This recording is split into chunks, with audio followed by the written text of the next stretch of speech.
Yes, hello, I'm James Rowland. Today it's WNR590. It's NXT update. I'm not alone. Have a pleasure to be joined by our resident NXT expert, New Japan demigod. And at this rate, by the end of the year, House of Torture leader is Monty. How's it going, man?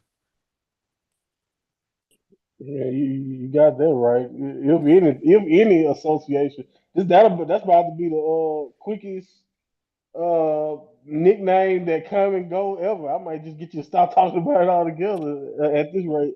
But anyway, yeah, I'm excited to be back. Another NXT breakdown. So we will focus on the first part of my nickname. We'll worry about that other part when I get my mental health together about Japanese wrestling. But yeah, man, excited to be back. Catching up a little bit on NXT. We gotta get out of 2025. Yeah. So, I'm excited to do that. Make some progress, get closer to where we are in present times. But yeah, man, it's been fun. It's always fun catching up with NXT, so I know this will be a good time. Yeah, like you said, we are catching up. We've hit it hard at the start of the year. I promise you a break soon, Monty. Okay, but at this moment in time, we're going to have five NXTs, including New Year's Evil plus TNA on AMC. And just for the record, we're going to cover the 23rd of December to the 20th of January. So yes, we are going to get up to date. We're going to confuse ourselves. It's going to be a couple of weeks away, and then obviously with the next update, but it's going to be fine, you know. But before that, a couple of things. I was flicking through the Fire Stick. I mean, I don't know what it is in America, but I assume Fire Sticks are a thing, just to show my ignorance. They are. And there was a TV channel called Wrestling Legends TV. It's like a 24-hour thing, and I thought, what was this? And it has all the A&E documentaries on WWE. So, like the Hardy Boys or Lita and Trish, I saw a bit of, and obviously, DX and the NWO. And I just thought, wow. So I just want to let people know it's out there because I've been moaning, Monty, for God knows how long. That because of the network, I don't get the documentaries. Yeah, I've seen a couple of them are uploaded every now and then on YouTube too for free. I know like the Austin one and a couple of the other ones from A&E, which they're pretty well done. I mean, even for people like me, I think they do a good. People like me who like watch all types of whether it's WWE produced docs or like whatever it is. I watch almost everything you can watch on certain like it's certain people in the Attitude Era that's like you can't even give me trivia on them at this point because I've heard their story told in different ways 3,000 times. I think it was pretty cool to hear Undertaker to kind of get more of like a context from like the actual life of the character, the person behind Undertaker, because he for a long time didn't really expose a lot, so that one was always eye opening. But yeah, man, those the A&E documentaries. From what I don't know what other people think, but from what I've seen, they're done pretty well. So yeah, I definitely recommend people seek them out. Or and if like you said, it's a 24-hour channel that's just streaming them nonstop. That's pretty cool too. Because like you said, we gotta figure out ways. I'm one of these people that I've been on the kick with video games and music. That's why I started buying, not collecting, because I listen to my records, but buying records and vinyls because like man, we're so digital now, man, and I'm in a preservation. I really want to preserve as much as I possibly can. Like I always say, I was a DVD kid. A lot of the background I have into a lot of the wrestlers I grew up watching comes from those old school DVDs and stuff that they used to sell. So I'm with you, man. Even though it's not the net, it was the network has been gone, and we went to Peacock. Even with Peacock, it just wasn't a priority to. It wasn't even the fact that the library is gone. Because now I don't know exactly where the library is when it comes to America. I think some of it is on Netflix now. Some of it may still be on Peacock. Like we just got so much going on. Everything is digital. We don't own anything. We're basically renting everything. So yes, find ways to seek out this content. And like I said, if you can find a way to get copies of it yourself. I know it's hard as far as like this WWE docs, like we're saying. At this point, I don't think there's a way to get physical copies. But if you can find a way to get your hands on something and own it and keep it from when it comes to any of your hobbies, games, music, whatever it is, I suggest we all try to find a way to get it and like have it in our hands because we don't own anything, even when it comes to paying a monthly subscription to watch at will at this point. That's where we are currently in a lot of media aspects, and like yeah, I'm with you, man. Like with the network pretty much being dead and just not having, they're not even doing these things at the same rate or I mean, hell, if they let's say they want to do a Rhea Ripley doc, or what they gonna make a Netflix special for it or something Mm. like at this point, what do we have when it comes to stuff like that, even from the current roster? So yeah, I'm with you. From what, like I said, from what I understand, those are pretty good. So I definitely say check it out and find it. But I have to look it up now because I didn't know. I'm pretty sure because it's a channel that I know stream a whole bunch of old TNA. Like I just be looking at like old Impact stuff from '05 or back when they really was just starting out. They be showing old pay per views, so that's always cool. But it's nice to know that they got these docs, just available because like you said, at this point, you're grasping at straws when you're just trying to find extra content like that. It's just nowhere to be found. Yeah, and like I said, the WCW stuff is being put up on YouTube, minus Yeah, Chris with the Benoit, vault. obviously. Yeah, Yeah, there's the Vault stuff as well. But again, like I said, NXT, all the 205 stuff, the Cruiserweight Classic, Mae Young has not got platform for that. And again, as you mentioned with like the physical copy and stuff, talk about this channel, it might not be there next month. Do you know what I mean? I don't know right. what's funding behind it, whoever it is. So yeah, we try and make the most of it as we can. The other thing, do you remember Wild Boar? Right, obviously from NXT UK. Yeah, Well, do yeah. you remember his partner, Primate? Because I didn't. The name But sounds familiar. yeah. I can't put a face to it or a person to it, but that I do remember Primate and Wild Boar from my Hmm. small town watching. Mhm. Yeah, it looks like a war raider, not to be racist. I don't want to be racist towards, bald men with beards or whatever it is. But he was on Gladiators, which is doing incredibly well in the UK. He Right. was on there and he was talking about, I'm a MX WWE wrestler. So obviously I looked it up and I was like, oh, it's just Primate, right? Uh, but still, he did Oh, lose us. Yeah, he did lose to a school teacher. And I'm not saying it's a bad thing, but they were bigging him up to the WWE. So, but you it's good sure that you're not people, saying it's a bad? well, it's good that people can have a career outside of WWE. Do you know what I mean? NXT UK wasn't wasted. They're still showing up in Gladiators. Wow. Well, uh, I will say this: it is cool from from the aspect of just seeing a wrestler. Like I think I love putting over how underrated athlete of an athlete wrestlers are. So I do think it's kind of cool that he's on that platform, and even though like you say he lost, but He maybe lost in the obviously. first round. Yeah, no, it's it's fine. Okay, the more context, the less impressive this sounds. He But didn't win a game, but he tried. Do you know what he I mean? tried, right? He I'm was sure. there. He was allowed to give his best effort, and that's cool.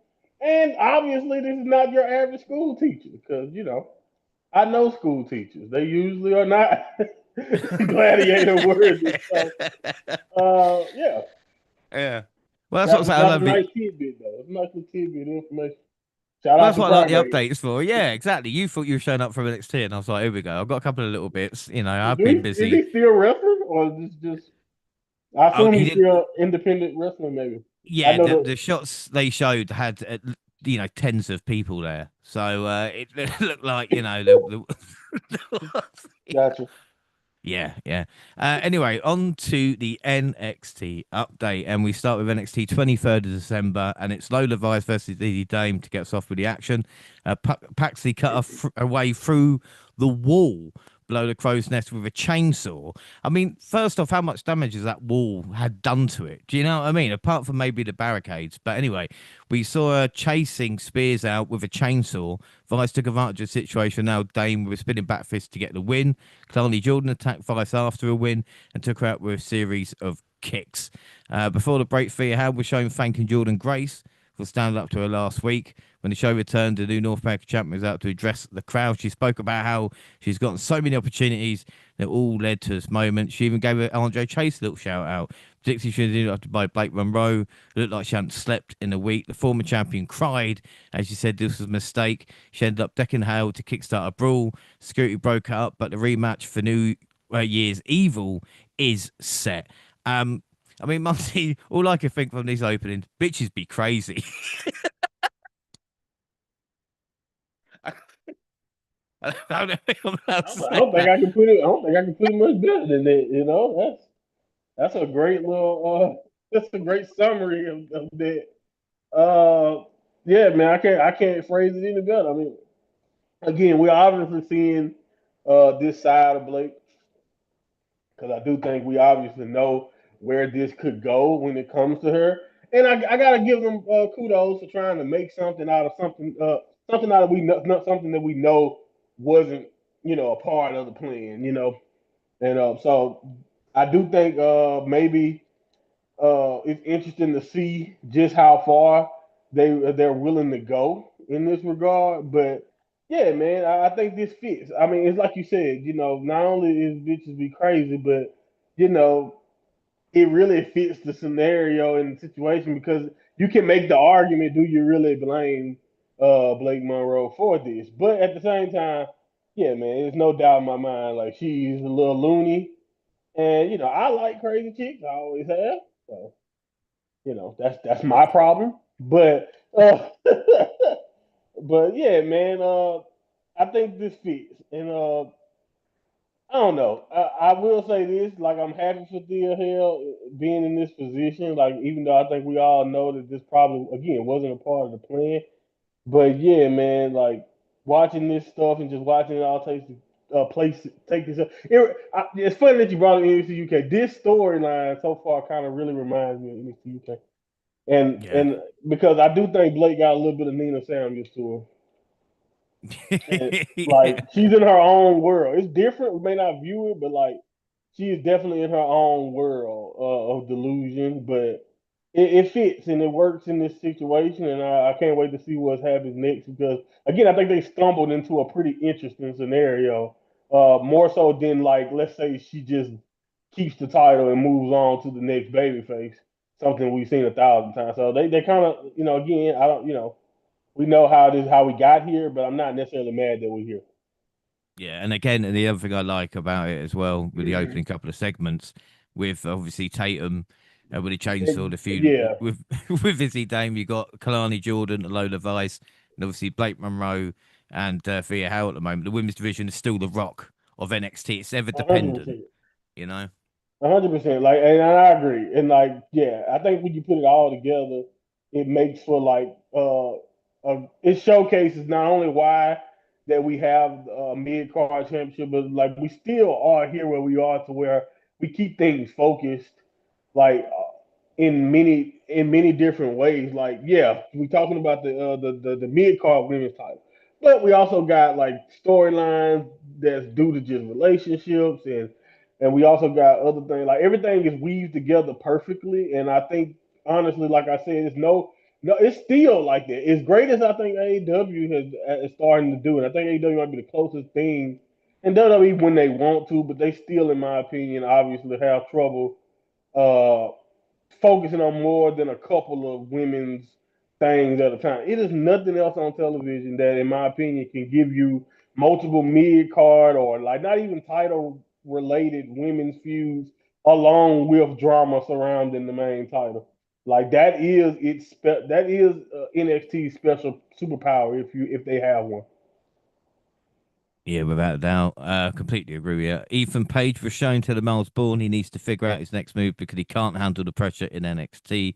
Eli Knight from Evolve made his NXT debut in a speed tournament match against Tavian Heights. Heights got the win, and I hate learning new names, but I was surprised by the Knight name because, again, not to shit all over LA Knight, he's They had don't enough. care about him, man.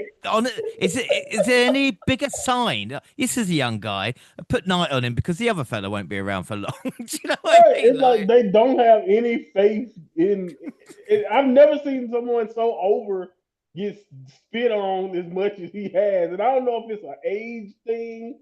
I don't know what it. And the same, you can't. To me, you can't even make the argument that it is one because he's been late 30s, early 40s the whole time when he was in NXT. Initially, like we knew that he didn't have like 50. He don't got. He's not Javon Evans, where he got like a decade plus, where he's probably going to be in the prime of his career. Like you already know that, so you can't necessarily just. I've seen people try to make that argument. Like everybody who's mad at LA Knight don't get this, don't get that. Yeah, you know that his age is a concern. I'm just like, it was always a concern. He hasn't. He when he signed that he was past 35. We know that. So what are we talking about? Like again, I've never seen, like you say, somebody. I've never seen someone get over like he has, and then, like I said, just the slightest little disrespect in every way. And again, I know when it's a different. Maybe you want to look at it like this and say, "Oh, it's a different era of the business. It don't mean anything." But no, I don't care what era. It is never, in my opinion, ideal to have a new guy come in with basically your name. Like No. literally, just basically, LA, either like it's Eli LA. Yeah. It is literally like, come on, man. Yeah, I don't get it. And I also say this: they gotta stop doing this to me.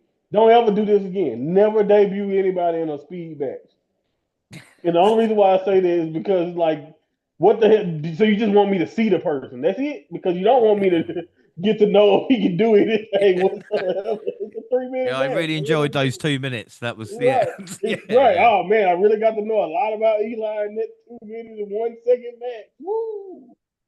Yeah. The Don't ever do that. the only thing funnier if Eli Knight would have debuted if LA Knight was still called Max Dupree, then that would have been the icing on the Yes. cake, obviously. But like you said, it's hard to imagine. So maybe we're gonna get Dave Punk coming in the next update. You know what I mean? Yeah. Who Oh knows? yeah. Oh I yeah. don't Don't know. forget about. I was trying to think of a random I was Scottish just trying to sounding think. first name, so I can say like Scott McIntyre or something. Yeah, it'd be fine. It'd be fine. Anyway, Obafemi and Leon Slater are set to fight on New Year's Evil for the NXT Championship, but they had a face-to-face interview. Femi spoke about the dominant year he's had in 2025. He said he's going to continue ruling over WWE in the new year. Slater talked about how he got into wrestling at such a young age and knowing that his match against Femi is the biggest of his life. And, just bring it on. Slater is a contender, and say what you will about the relationship between TNA and WWE. Leon Slater is a star, and on not on the level of Obafemi, but definitely is valuable for going after that NXT championship. Also, when I saw the detail or I saw what they went through in the video package to kind of get this match over, is like, oh, okay. Like they didn't do it to this extent with Henry, but it's like, man, it is obvious that they are not going to let TNA. They are working hard to let it be known that we're putting in all the work we can now to let it be known that we are very interested. Very interested. So yeah, but 100%. Like I've already kind of said what I mean, I like the crazy thing about it is that I before he ever started to kind of work in the system or even work with Javon, I definitely looked at Leon Slater and saw the potential just from like some of the stuff I seen. The funny thing about it, I saw clips of him way before he ever even joined Impact, and I was like, man, he looks, he does some pretty cool things, and then you watch him. Again, you watch him grow, and then you watch him join the Impact roster and stand out.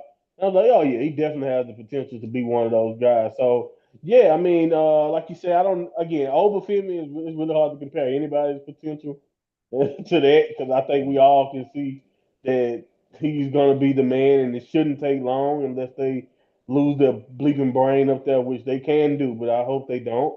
But yeah, so we are. It's hard to compare in that regard, but I think we all can see that his potential is off the meter, and he can definitely be a shining star. The same way I kind of look at Javon Leon. Maybe I would prefer Javon because I can, with his size, I can see him even growing to be even better. But at the same time, Leon is right there, and he definitely could be a valuable member of any roster, but most likely the way it's looking, WWE ain't letting that man go. Yeah. Well, we mentioned Javon Evans and Ian Ricky Saints met in the ring with Ava and a handful of security guards who obviously never going to keep the peace. Saints tried to Never. justify his actions, but Evans wasn't hearing it. He called Saints jealous of his success and says he isn't as good as he thinks he is. Evans recounted some of his recent accomplishments while saying Saints is already an afterthought. The young OG made a lot of good points and showed good intensity. Ava booked them for a singles match for next week in the hopes of ending this once and for all. But it's weird to have two talk segments next to each other. I know it was one backstage, and again, Monty, like you said, I just can't get out of my mind that it should be Javon and Oba building to this big match, even though I quite like the direction they're going anyway. You know? Yeah, it's, I can't. Again, I'm not gonna act like I disagree or don't understand where you're coming from. It's kind of like when Trick and Mello was kind of building towards something their entire run. I mean, obviously they teamed together, but then we get that Trick and Mello. It's like as if we never got them one on one the three times we got it, or we didn't get that match that we wanted to have it at Stand and Deliver, and then people move on and do their own thing on the main roster and vice versa. So yeah, I mean, because usually from what we've kind of been programmed to believe that we're gonna get, and I to be honest, I honestly believe that uh, if if it was in the control of the decision makers of NXT, there's no way that we don't get this match to be our main event and stand and deliver. But I think uh, again, kind of like what we already kind of got a peek at with John Cena's last match. Obafemi is such. I mean, even Javon also, they both were on that card, so the main roster has already taken note. And I think we would have we got like what uh, moment number 6,000 to blame on most likely Triple H because I think he has stuck his nose into NXT and kind of taken away that moment. But I do still think I can blame Triple H only but so much because I'm with you. They did have a window here also to kind of still have that be the main focus of this last quarter of the year because we know that's the biggest possible match and two of the biggest stars of this era. But again, I don't think I'm with you. I think where Ricky is coming from also, I do like us kind of using this to make people be more annoyed at Ricky. Yeah. So I don't mind that either because I do think Ricky needs viable baby faces to kind of pad where I think we're heading with him. But yeah, 100% though. I'm with you when it comes to Oba and Javon. It's hard to look at this and not want to see them be involved with each other. But yeah, I'm also again we are still getting like a fresh encounter in both scenarios. We still get Leon and Oba, which is fresh, and we get this, and we get Ricky and Javon, which is fresh too. So I can complain, but I'm not like mad about it. Yeah. Well, we'll move on. LFG Season 2 winners Skylar Ray and Shiloh Hill took on Stax and Almagana Grace in a mixed tag match following the Yay, confrontation they had stat. on the last update. The Bayface ended up scoring a victory when Ray hit a frog splash on Grace for the pin. I'm not sure about this. I mean, I did like the keyboard strike to the back of Stax, but apart from that, nothing much else. The second speed tournament bout took place as Andre Chase battled Lexus King. Came down to the last 30 seconds, but King scored a win to advance to the finals. And then the week's main event features Sol Ruka challenging Chelsea Green for the United States Championship. As Aria, Ethan Page over fireball at ringside. Moose showed up and attacked all ego towards the end of the bout. Fire helped Green take control and hit a finisher while the ref was distracted, which led to her getting a pin and retain the title. Zarya hit Fire and Green with a spear for Ruka hitting both with a soul snatcher to end the show in a high note. I mean, what are your thoughts? I mean, I like this, and I'm sure the two will work plenty more times in the future. Yeah, I think this was pretty cool. I think obviously again, kind of like what I mentioned with Javon and but we can definitely see Saul Ruka peaking interest, on the main roster and being probably up there sooner than later. Even if I think personally, I think she got so much more that she could do. Like to me, she's so talented that it's crazy to me that, and maybe I'm jumping the gun on Saul and I'm just assuming, but it's crazy to me that if she were to kind of go up get called up soon, that she don't have a crazy run with the title of some like how do you have somebody that talented and that she's injury free for this long, and then we get Jason Jane as champion and not so like that's the I know. crazy thing to me. She don't get a run with it, but Jason Jane does. And again, I've been impressed with the work Jason Jane has put in to get where she's at, but again, it's rare that you see somebody with that can do the thing so Ruku does, and she's not uh, focused on more prominently all through the card. But with that being said, this was pretty good. I think this is good as it probably could be because I left it kind of wanting more from the actual encounter between the two, but that was more so just a thing of like I can see them like you mentioned wrestling each other many more times, and I can see them you know having pretty solid chemistry here, and it could have had even more chemistry. It would probably a little bit more time, but obviously, again, like we know in typical NXT fashion, they were trying to tell multiple stories here with the Ethan Page and the Moose stuff, and then Zaria's involvement also. So we got a lot going on in this one, but I thought it was still solid. And like you mentioned, this is probably just a taste of what we'll probably see way more of as we continue down Soul Ruger's career. Well, on NXT, December 30th, so the last NXT of the year, and it opened with Moose making his entrance for his North American Championship match against All Ego. Despite a good effort from the challenger, Page emerged victorious. I mean, it was a solid 15-minute match, but again, Moose didn't stand a chance. I mean, how many times has Moose lost in NXT? It's been crazy. He did take a sick bump with his back on the stairs, and obviously Page was on top of his game as usual, you know? Yeah, but this is another one where I'm just like, okay, I don't know when it became. I don't know why we're doing this with these two guys. Like, what I mean by that is like, I'm not. I was about to say that I don't know when NXT became this 5 minute match type of deal, but for a while, if we're being honest, NXT weekly television have kind of done this a couple of times. But for people like Ethan Page and Moose, we know they can do a lot. Not only just better than this, but it's just like I don't understand how you get both of those guys on the card in a title match and they don't get 10 to 15 minutes to actually do something. And like you mean, it did make Moose kind of look, you know, just I don't know. He didn't look like he had yeah, he felt like I don't want to say he was a jobber, but it was as close to a job as you can get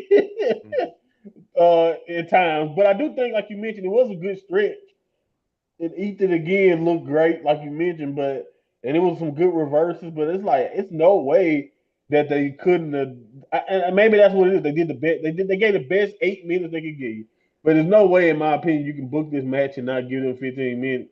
And it would have been probably something that people talked about or remembered a lot better than we probably do. But it did the job. Ethan defends his belt again, and you know, I don't know. I don't at this point the impact relationship.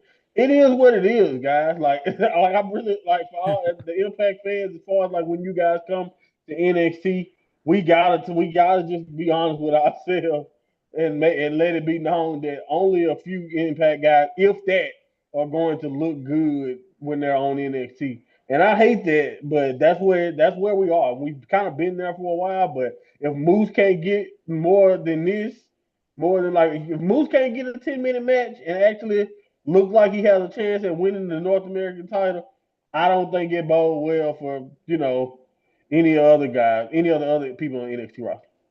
Yeah, but this is the thing. I think Moose has picked up the most losses for an NXT talent, for the TNA talent on NXT, and it made me laugh well because, like I said, Ethan Page doesn't defend versus NXT talent anymore. You know, but we got the NXT Year End Awards, and they were announced. The first award for Male Superstar of the Year went to Javon Evans. That was a strange choice, I think, especially with Obafemi as dominant. I mean, I'm not going to like really go into it, but did you think did Ronald win it? Deserve it for you? I mean, I don't know what I don't understand. I don't know the necessary metric. I mean, if this is fan voted, then sure. Like if you're telling me people. went on. I don't know if they even still do this. If this was interactive and people went on WWE.com, if people still do that, I don't know why. But if you went on the website and voted for a person, then all right, sure. But yeah, if we're just talking about who I would probably give it to or who makes the most sense, yeah, I don't see how you get there without giving it to over. But I'm not really, I'm not mad about it. It No. is what it is. And, it's just, I don't know. This is pretty much what NXT slamming, I guess, is the best way to look at it. So Yeah, yeah, I don't it really might just be a think it matters. production member. I mean, who knows? Tag team of Right. the year was old Ruka. Ruka also was announced as the female superstar of the year. Match of the year was Oba versus Javon versus Trick from Stand and Deliver, which again I think was the right choice. And then we had Izzy Dame come out to the ring alone to call out Tatum Paxley because Sean Spears and Nico Vance were too afraid of what Paxley will do. Dame called Paxley a coward and said she can't be fixed. The crowd chanted for Tatum until the music hit. She came out to respond. Pax said she doesn't need friends like Dame. She needs friends who've been with her since the start, like the NXT universe. And as they said, we'll have another match next week for taking Izzy down with a finisher. This was slightly ruined by a couple of people in the crowd right at the end, just screaming their fucking head off for no reason. Yeah, it was fine. I did find myself not really thinking it was necessary. Like y'all could put this in a y'all could have just did a backstage segment and put this in. That's one thing I will say is like at this point of the we know about the betrayal.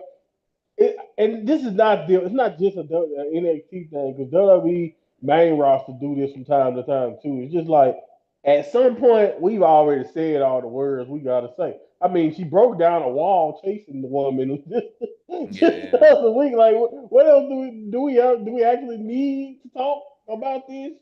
You know what I'm saying? Let's just get to the match. So, maybe that's a little bit. Maybe I'm just impatient, but I don't think the storyline or anything advanced by us having this, little segment here to kind of hype up next week's match. So, yeah, that's kind of like my only thing, but it's WWE, so it happens. No, but I completely agree with you. And I think, especially reviewing or catching up as I have with like the December stuff, just shows you how much is either repeated or extended or not really needed. Like Yeah, even with like the end of the year awards or backstage stuff, and it's just like there was something we were watching them with NXT, and it was just like the Unreal. It was just like a trailer for that for like 5 minutes. I go, why the fuck am I right. watching this for? Do you know what I mean? Like, I'm gonna fast forward this because you're just putting shit there we don't need. Jace Jane will face Ren Sinclair next. She will face her, and she has faced her. Gray was attacked backstage, so Ren was alone. Jane was able to hit the rolling encore for the pin and win with surprising little help. Gray did manage to make the save during a post-match beatdown and cleared the ring with all three members of Fatal Influence. They really like Gray. Uh, yeah, because Yeah, his last, it's just they I don't do. know. They really do. I told you. It's just really I like told you. They really like it, bro. his last concert was cut short by The Miz, so Joe Hendry was hoping he might be able to finish a full song when he had another concert on this week's show. He recalled some of his biggest moments of 2025 and said he was written a song to wrap up an amazing year. Tony D'Angelo could be seen standing at the top of the stands as Hendry sang, but it wasn't supposed to be too obvious. He was just a fan. The lights went out and Dark State showed up to attack Hendry in a 4-1 beatdown. I mean, the only highlight is Booker T singing Hendry's entrance. Like, don't get me wrong, I like the song, but again, it's just like Dark State. Again, is this what we're doing? Yeah, I mean, I think I don't think my opinion on them has changed much at all. My biggest issue with them, if I have another one besides what I've already kind of said, is just like from that moment they haven't really done anything to change it since they kind of debuted.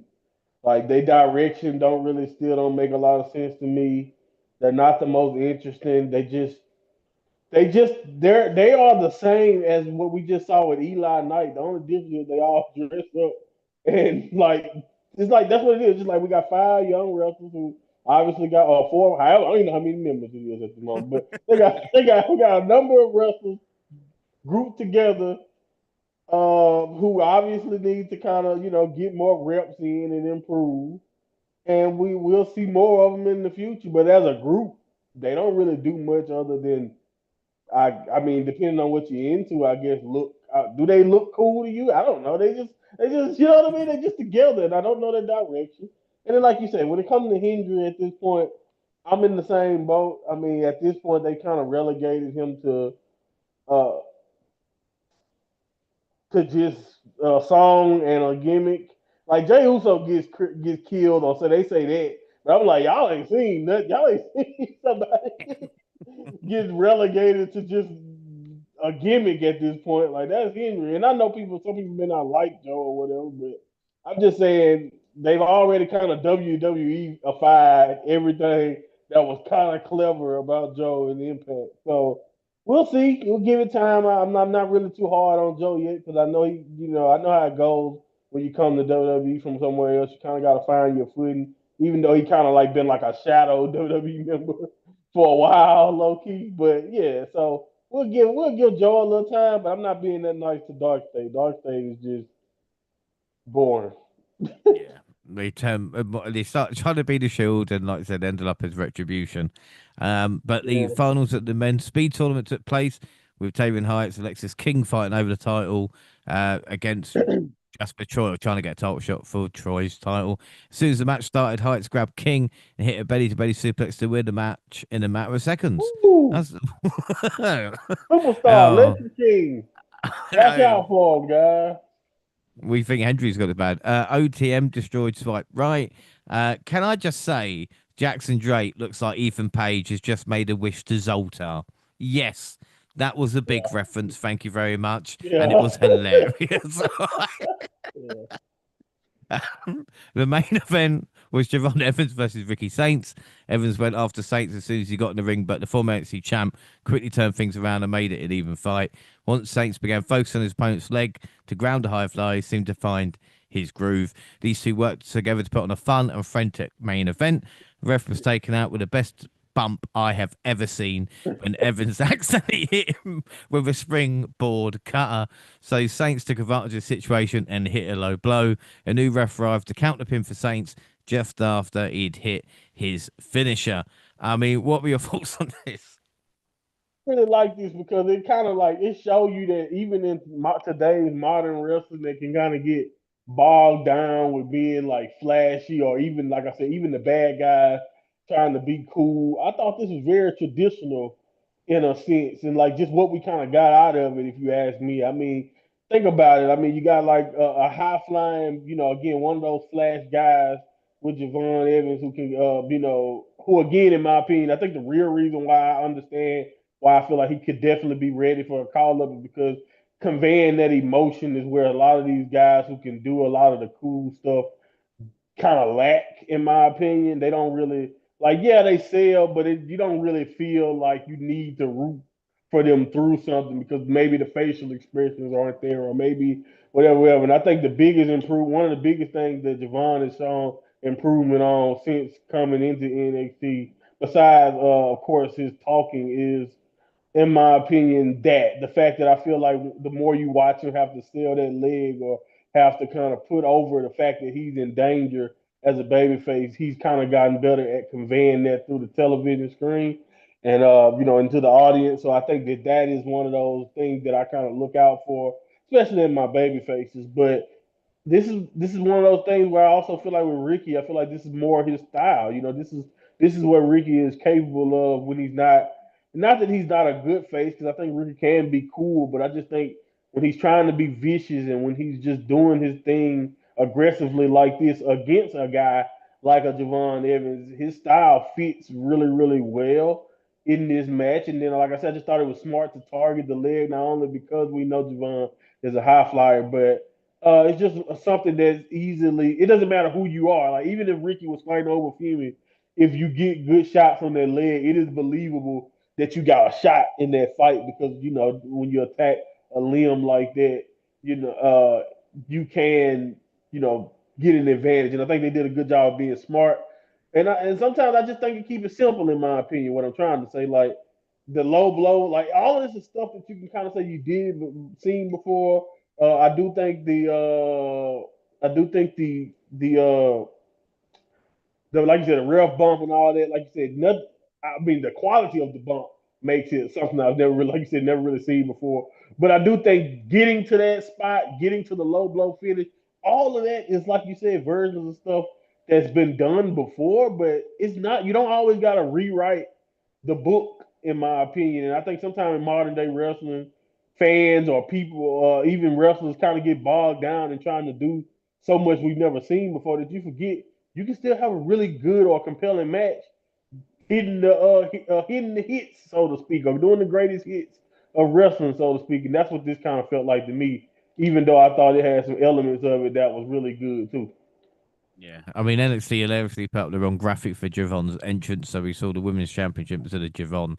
These NXT barriers aren't shit as well. I've got to admit that you've really got to reinvest in the barriers. And like I said, it's the best bump ever because the referee took it like he was like, "This is my moment. I might never get a chance." He bumped like Mr. Perfect, or more up to the Dolph Ziggler, you know, like to get the job done. I'm not that Uh, young. I know Kurt Hennig, but I got Well, you. I mean, I don't know the current. I mean, I know the listener age probably about 50, but I just pretend. Pretend it's younger. Impact January 1st, and we heard from the NXT Outlaws, led by Ariana Grace and international champion Stax. Grace explained that she had lived in her father's shadow for her entire life, and that is why she betrayed Santino Marella. Hmm. Anyway, January 6th, NXT New Year's Eve, all the show opened with a special video looking back at 2025 before we went live in the arena. Vic Joseph, Booker T with a crow's nest instead of the commentary dress to introduce the show. Thea Hale began making her entrance for the North American title bout with Blake Monroe, but Blake attacked her from behind. She threw Hale into the steel steps and nailed her with a steel chair. As officials tried to separate the women, Ricky Saints' music hit, and he made his way to the ring. He said it looked like the match would be put on pause, so he decided to give the crowd a gift by kicking off the show. The crowd booed and jeered Saints. He spoke about being the biggest star in NXT. He said no matter who leaves with the NXT Championship Tuesday night, he is winning it for them. And after Ava Bam, Blake Monroe from the arena, we finally got a first match tonight. Before that, I've moved on a little bit too quick. Let's just talk about that crazy start because we thought we were going to get a match. Blake attacked, and then I did find it quite funny Ricky taking his moment because, like I said, that's the heel Ricky we need. Yeah, that's Ricky at his best. That was some very entertaining stuff, a better, very entertaining way. And I didn't really know how to feel. I think we'll talk about like where we're kind of going with this a little bit a little bit later. So like that'll probably complete the way I kind of felt about that opening altogether. But at the time when I was watching it, it was definitely an interesting way to kind of do it. You know what I'm saying? It's just I can't I don't understand in my opinion like I do understand it, but it's just like all right, so we're going full psychopath for Blake at this point. It's like we're not just full out of control Blake Monroe at this point, I guess, in a sense. But yeah, again, I thought it was an interesting way to open the show, and like you said, Ricky doing what he did was just it really helped again, especially since he don't have a match. This is pretty much a women's match card until we get to the main event. He don't really got a match this week. He just handled. We just the last time we saw him, he handled business against Javon. So he seemed to be on a pretty good roll now. And like I agree, if they lean more into this, Ricky, I can see this Ricky taking over this era of NXT if things fall his way accordingly, of course. But yeah, like the more and more promos like that, more and more moments of him showing off that ego and showing off the way he kind of can take over. Because that's kind of like what got him where he was in AEW was the ability sometimes to not only do it verbally, but just be at the perfect place at the perfect time to kind of take over segments. Yeah, and I think you're right. I think again, it's I've got no problem with someone being a solid worker and getting a job done in the ring. But like you said, especially when it comes to WWE and then NXT, it's the character work that's going to define you, And Ricky is Yeah. finally showing that. And so up next was Tatum Paxley versus Izzy Dame. Dame took. My God, I've got to get my teeth in today. Dame took control early while talking lots of trash. She threw Paxley from corner to corner, but she went to the well once too often and ended up in a half crab in a corner. The crowd chant for Paxley began to take over. They traded control back and forth several times, so it didn't become clear who would win. Dane failed to pin Paxi multiple times for taking her out the ring with a brutal spear through the ropes and sending her into the steps. Paxi did recover, hit a 450 followed by a finisher for the pin and the win. What were your thoughts on this?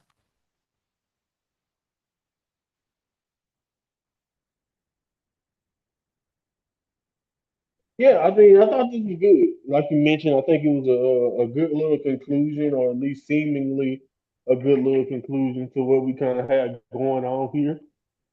We kind of know what Tatum is capable of. I think in this match, you got a chance to see, in my opinion, how good Tatum is by comparison to what I think Izzy is. I think you can see the prospect in Tatum. I mean, not Tatum, but well, Tatum is obviously a prospect, but I think we've kind of already seen a little bit how good she really can be. And in my opinion, I think she's close. She's very close to ready.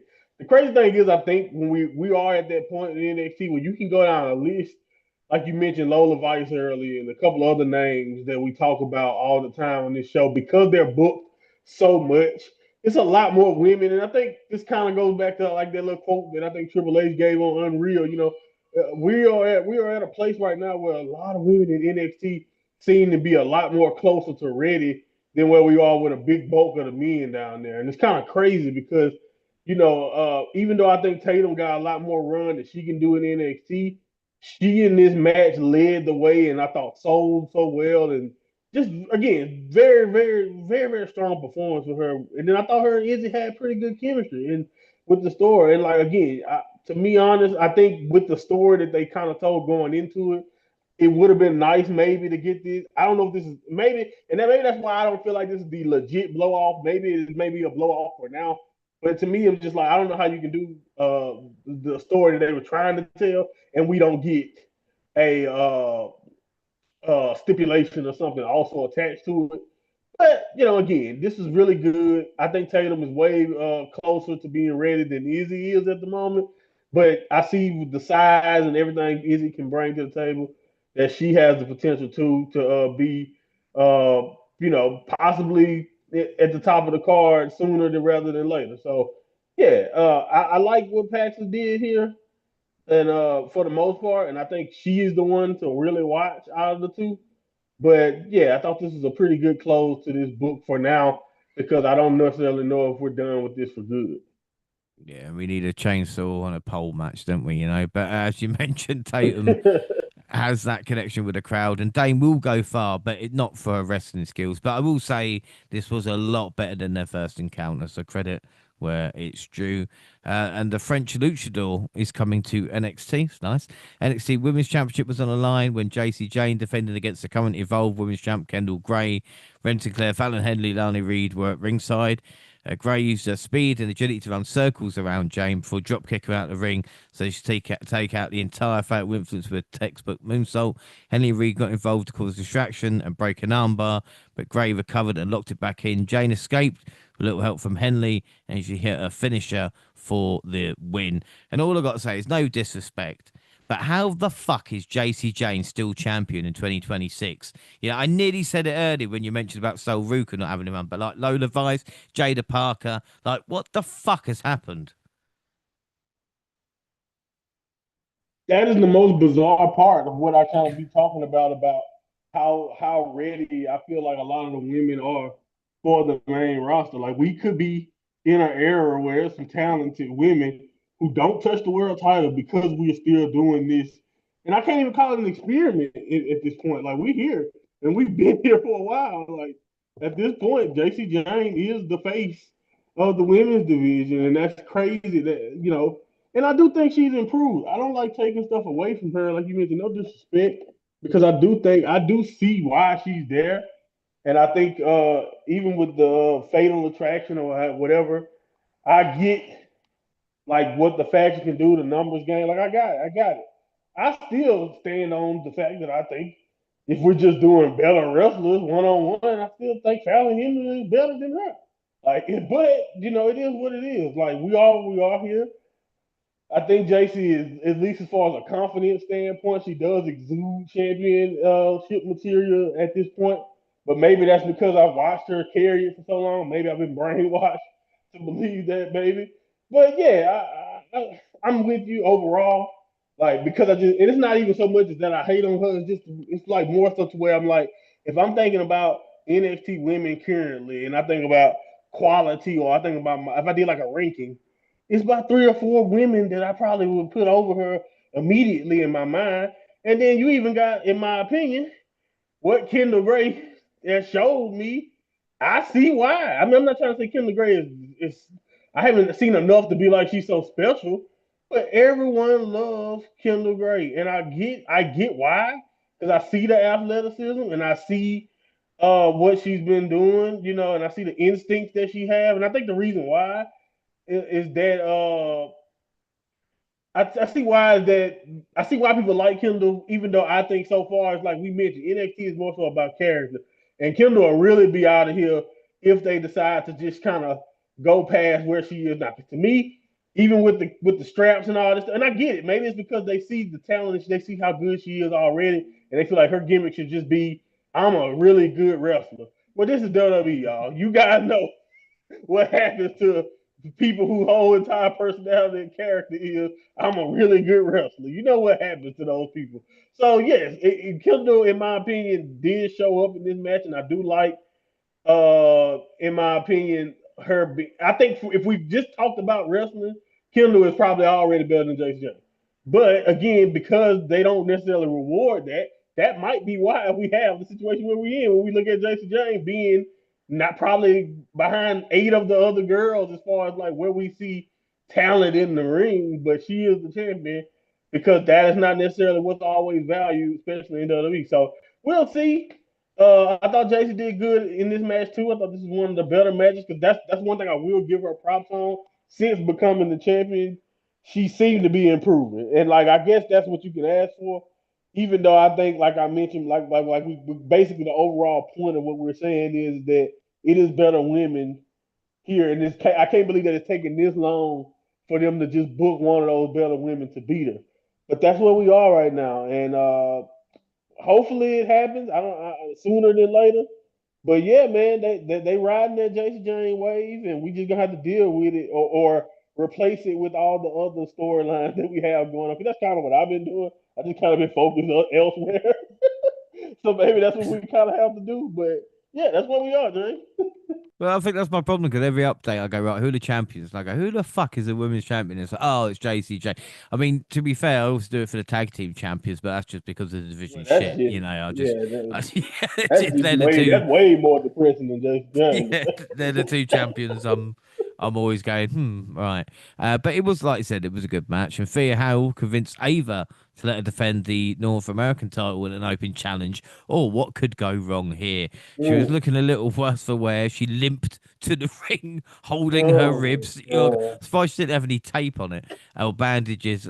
She gave a quick promo saying she promised the fans a title bout, so she's gonna deliver. Maybe speak to them and say, "Do you mind me taking the week off?" You know. But anyway, several women came out to answer the challenge, but Paxi showed up with a chainsaw and cut to the front of the line.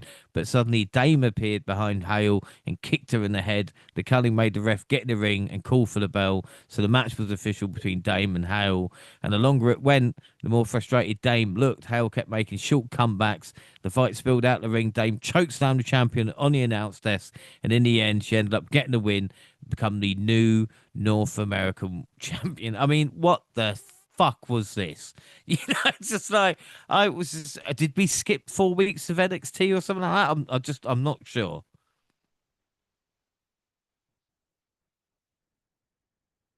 Mind you, this is the exact same show that we had that nice opening.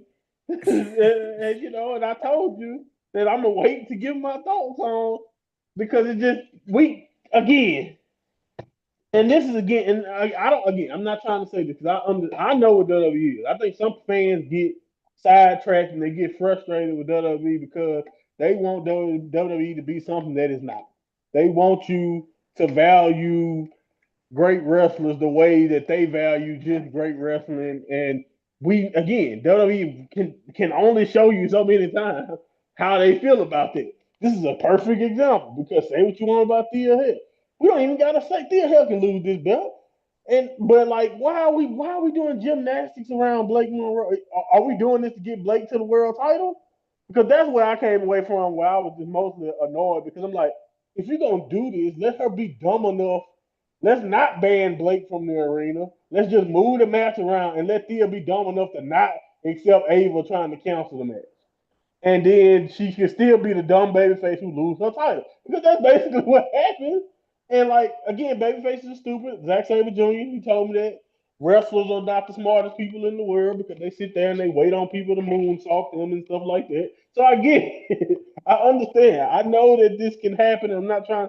I understood what story they're trying to tell with the she's gutsy, she's a fighting champion, which if you watch enough wrestling, this is why heels are so popular. I think most fans should probably stop watching wrestling because you will hate baby faces if you watch too much, in Yeah. my opinion. Because how many ways can we tell her that that was just stupid anyway that she was in this situation? But besides that, the execution of this was just bad.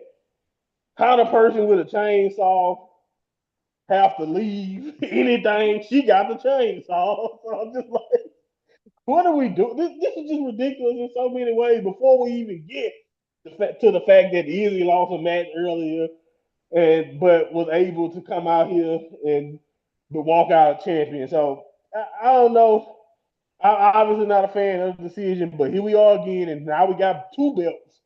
Now we got two of our women's belts of all the belts in NXT pretty much taken up by people that we know can't really lace the boots of a wrestling when it comes to other people on the women's roster. So that they reinforced what they kind of specialize. Like they reinforced that, yeah, Blake Monroe is one of the best women's wrestlers in the world. She's not an NXT championship right now. Or Soul Rook, or insert name here. So or Lola Vice should just be buried, man. It's like I can't even like y'all can't even let me come win the impromptu title matches. No, no, Anyway, man.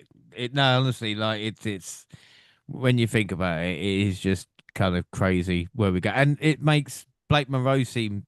It's like you said, not just dumb baby faces now; it's dumb heels because Blake basically yeah, handed it to Izzy on a silver platter. I just don't.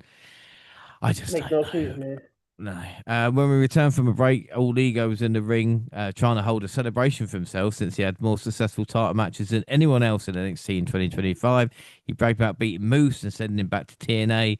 He said, despite Femi and Slater having a title match, they are not the main event because he is. He talked about how he's defeated people in many countries for many brands before he's interrupted by Jasper Troy, the men's speed champion. He said he was out to prove he is the best big man in NXT, which brought out Josh Briggs to claim out he was the best big man. They were soon joined by TNA International Stacks. Shyla Hill also made an appearance and said he had an upcoming title match against Stacks, thanks to Santino. Tavian Oh, Heights was up yeah. next and said he had a match for a title against Troy for next week. This predictably brought into a huge fight that ended with Hill as the last man standing. Hill's tooth also fell on Grace. I mean, what a load of Are they just trying to make us stop watching NXT with the last two segments? Like, I thought this was going somewhere, and it was just like, oh, okay. We're just trying to fit people in. At this point, I just like give me over Femi, man, and let's go. Can we get to the over Femi match, please? And like Yeah. it's so frustrating. Like, and the thing is, we took so many steps back here in this last quarter of NXT to where I felt like I said, one of my biggest things, besides the booking of the women's division, one of the coolest things to me that NXT always had going for it, in my opinion, was like even if it wasn't the funniest segment or it made the most sense, or to you, or like let's say it this way, you weren't invested. Most of the time, you can take a logical step for why we were watching, say it backstage segment, watching this, watching it. Even when the family was doing every stupid vignette you could think of, at least I kind of knew Hmm. why I was watching it at the time, or or the fact that we were leading to a tag team match, or we leading to somebody turning on Tony D, whatever the thing may be.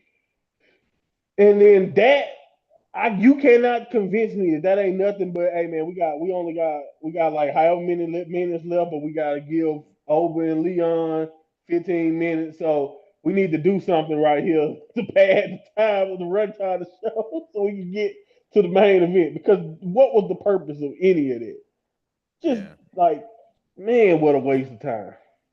And the thing is, the thing that's annoying, even more so, is that this is their big show. You know, especially with the update. You know, Right. New Year's Evil, and they're literally just so like I said, so much filler. And the moment, now, I don't know if there's like a mad scramble. I know people blamed like the Thea Hale Blake Monroe thing, you know, for all changing booking or the tapings. But is it maybe with what's going on with, like we said, Oba and Javon and everything else? Yeah. It's a mad scramble at the moment, which is not it's not not enjoyable. Do you know what I mean? They're not in that Right. way, but it's just weird. Anyway, we'll speak about more obviously when we get the wrap up of NXT. But Joe Hendry got OTM as backup to fend off Dark State. That was a good idea. The main event of the night was the NXT Championship match between Obafemi and Leon Slater. TNA's Carlos Silva was ringside to watch his man compete for the belt. The ruler was able to keep Slater grounded by holding him in a wrist lock for a little while. He was trying to take the X Division champion apart, but Slater kept trying to fight back. Slater lured Femi into hitting his knee against the ring post, and the High Flyer was able to take control and sent Femi over the steel steps.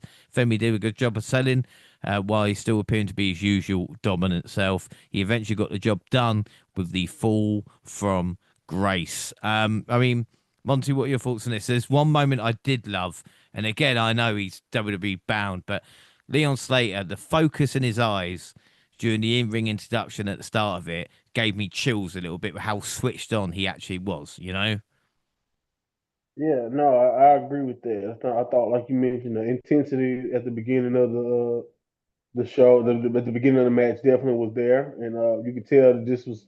You can tell maybe it's because this may have been a little bit important, more not more important, but it felt like some importance was involved in this one. So, you kind of put your A game face on, which is exactly what you want from a young kid, especially again in a big match like that. But yeah, man, this one was this is really good. I think my only thing is that maybe I went into it kind of with a comparison mind state that I shouldn't have went into it because I was looking at the potential of a Leon and looking at what I've seen from him so far and how I kind of put him on the spectrum of a Javon. Maybe I came into it kind of expecting that type of energy, and I thought it was definitely good. Don't get me wrong; it was definitely some good here, and it was definitely elements of elements of the intensity that made the Javon over matches so good. But they're different guys,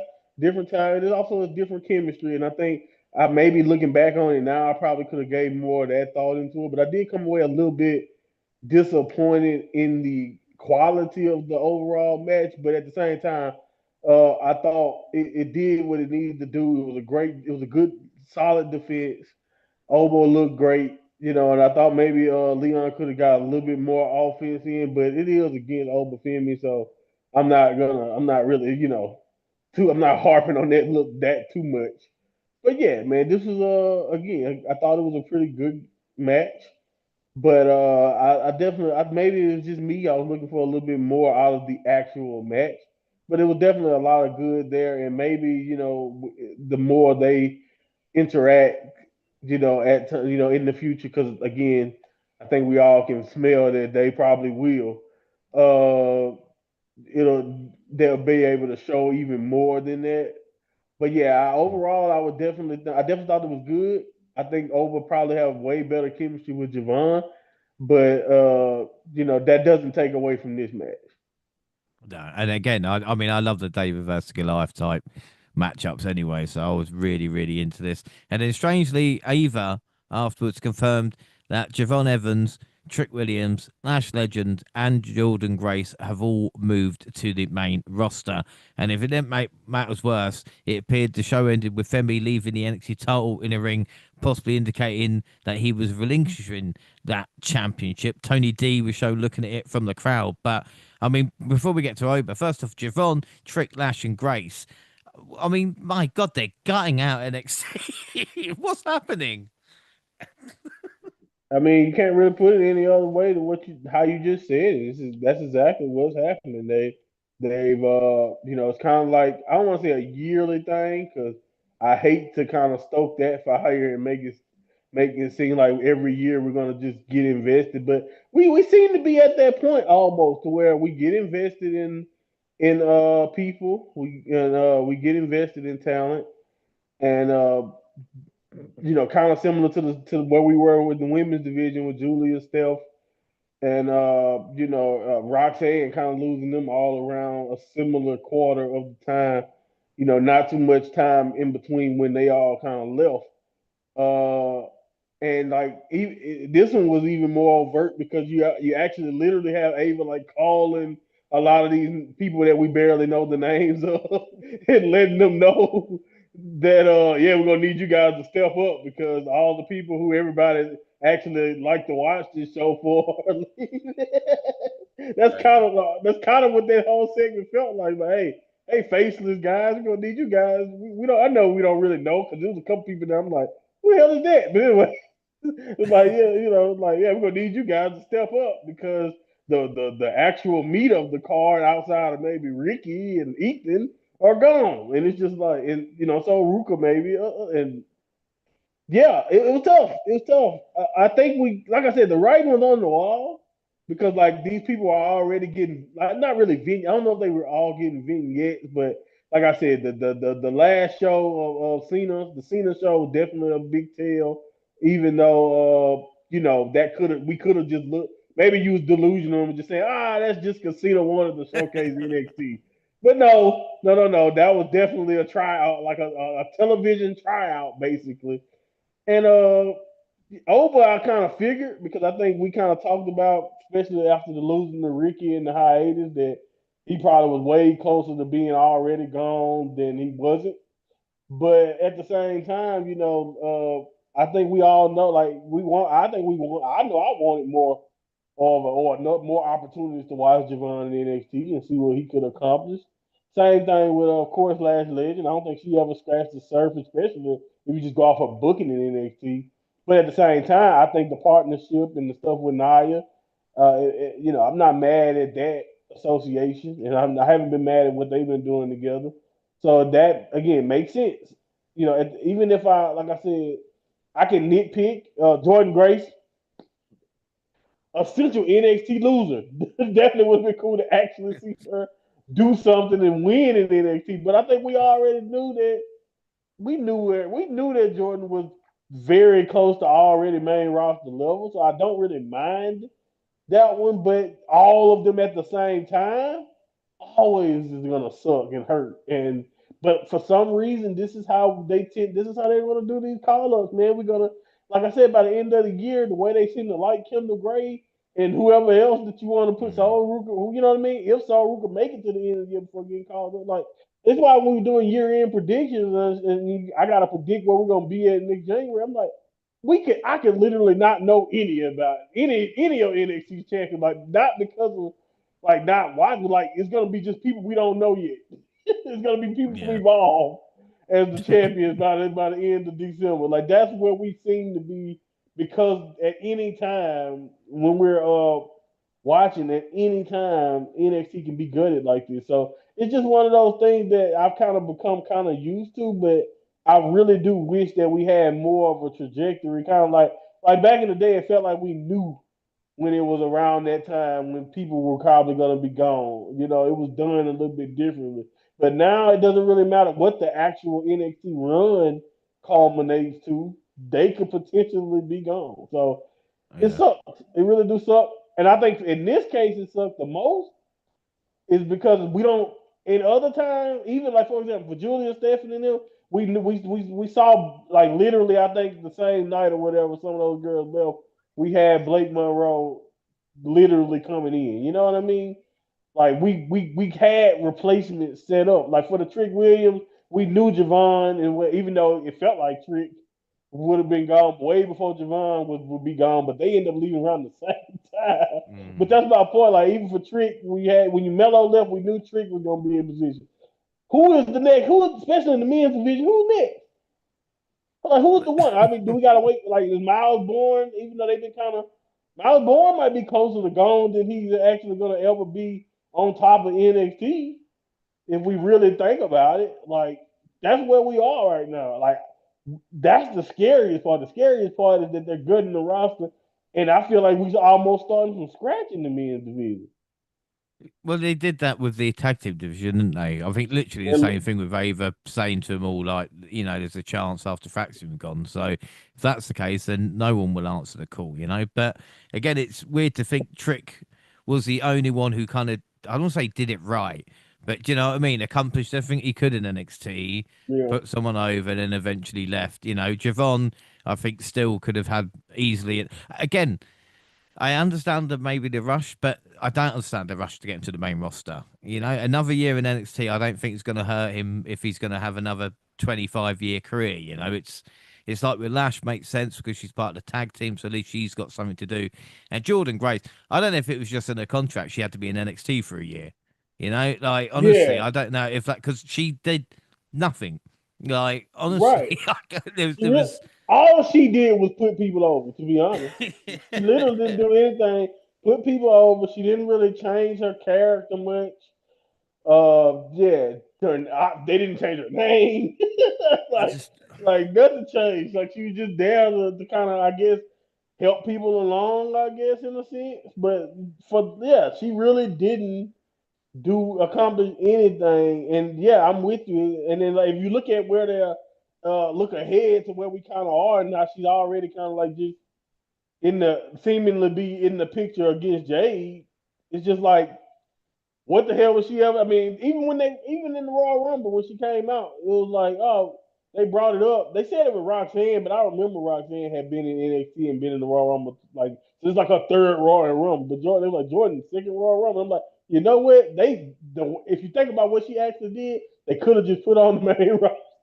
They could have just yeah. put on SmackDown after that Royal Rumble last year because that's if you think about what she actually was able to do in NXT, why not?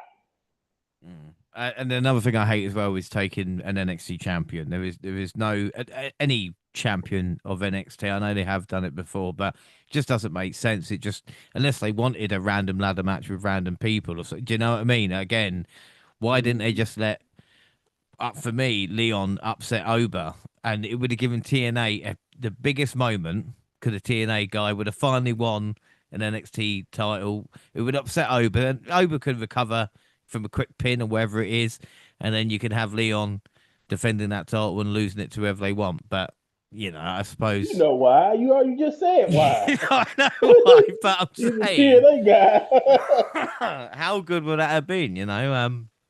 Anyway, Oh, I'm with on you. Or on just to, don't have him beat Ricky. yeah, well, I Oba just could have don't. just not beat Ricky back. He literally could have sat on the sideline this last month or so and then just went to the main roster at the I Royal know. Rumble. Over in TNA, Stacks and Macklin ended in a DQ finish when Ariana got involved. Great. NXT January 13th, and we open with a recap of New Year's Evil. Went live to the arena with Ava holding the NXT title, and she did say Oba Femi relinquished the championship. Also, why didn't we see Oba relinquish the championship? Do you know what I mean? That was the thing I didn't like.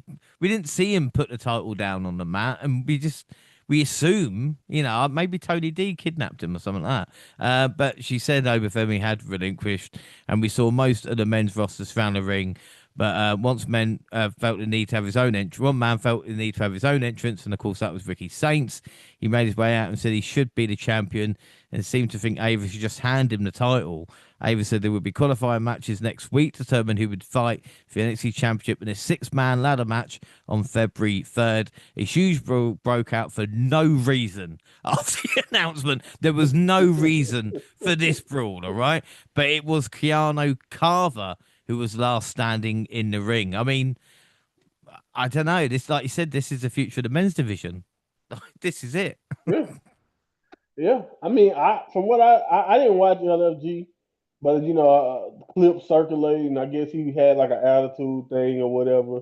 So I mean, but I've always, from what I understood, he was always one of the better or more physical people when it came to the in ring stuff. So I think I don't mind the look. I don't mind kind of coming in with him like that. But I do think what you kind of mentioned with Leon, if you don't want to do it to the Impact guy, he don't got to beat over. But like you could have brought Keanu Carver in so many other interesting ways for it. Because again, like I mentioned, we've always kind of had that, and that's where this is where I kind of lean on the side of like you mentioned that it had to be that they had. I don't like to think about it this way, especially when you think about who Triple H is getting, but it had to be limited uh telling of what was going on when it comes to this. And we've experienced this in the past when it was like they did the whole live draft and they were talking about how a lot of people on NXT was getting taken away without us really knowing when. And I don't that's what I don't like. I don't really like that, and I think like you mentioned NXT always suffers, and again, maybe that's on us for being like a weekly NXT viewer.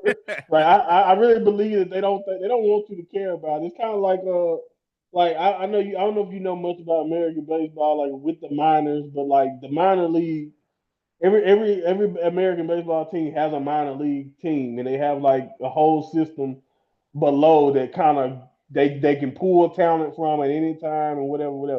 Most people, unless you're a really diehard baseball fan, you don't give a damn, but you don't know what the hell your minor league team record is. And you might know some of the talent that you guys drafted who might be down there and all that, but you don't keep up with it. And I think that's literally how the higher ups in WWE seem to view NXT. But it's like you guys still put NXT on television to have its own weekly audience. And it's like they don't care about who watch on a week to week basis when it comes to this. So I don't know. Like I said, and or they expected you to watch all of it. They want you to like LFG and Evolve and know who could potentially pop up in NXT one day, which it makes that the minors to NXT and NXT the minors to the main. And again, it's just so much that they want you to follow that I refuse to believe anybody with any kind of life is following all of it. So yeah, man, it's very frustrating, man. But yeah, this is where we are in the men's division. What you saw, who you saw out there in the random brawl is the pool of talent that we're gonna kind of choose from, and I have no strong opinions about anybody other than Ricky. And I would like Ricky, of course, to lead the way if he's going to have to be the vet guy who's still stuck with this. But to be honest, if there's a hole in the roster for heel, Ethan and Ricky could be gone in 6 months. Mm, yeah. That's the thing. Well, luckily we got the women's division, and we had Kalani Jordan versus Lola Vice. They did a good job keeping the crowd invested. Both women came close to winning at different points, but it was Vice who ended up scoring the win with a brutal spinning back fist. And as we spoke about, Lola is ready for the main roster, but again, don't take any more right now. You know, we've had, we've had enough. The men's speed championship was on the line when Tavian Heights battled Jasper Troy. They used just over 4 to 5 minutes of the match, but Troy emerged victorious after hitting a black hole slam for the pin. King showed up and attacked Heights after the match, to add insult to injury. So it looks like that feud will continue. I mean, why wouldn't either want a shot at the NXT Championship? You know, surely the speed title is much more important. You know, come on. Blake Monroe was out to talk about what happened recently with the North American title. She lost to Thea Hale, who lost it to Izzy Dame. Monroe said she may have attacked Hale before the scheduled match, but she shouldn't even have to compete for her own title in the first place. She claims she is the most complete woman in NXT, and the only reason she isn't champion is because she lost her patience last week and got kicked out of the building. Jada Wow. Parker got a nice Not pop. not because you're stupid. Go Yeah, ahead. that's it. Jada Parker got a lovely pop when she came out to interrupt the promo. They barely said 2 words for each other before the fight started. Parker took up Monroe with a hypnotic to end the scuffle. I mean, the thing is, again, Jada Parker's another one of those where it's just like, what are we doing? You know, and she disappears. It might be an injury, might not. We're not sure. Yeah. But again, it's weird, and there's no doubt, like I said with Blake, that she is the most complete woman, and I think Jada's gonna probably help with a feud from her. You know, Yeah, I if think that's where they're Jada would going. definitely. Yeah. Jada definitely can improve from it. And I think that's going to be really good for her. But uh, I think Jada. I think to be fair, this is kind of like Jada is one of them women that feel like they're kind of trying to do it right with. Like I do think she's ready, but I think like we talked about, I also think that she hasn't even kind of scratched the surface of what she can probably what she could potentially be.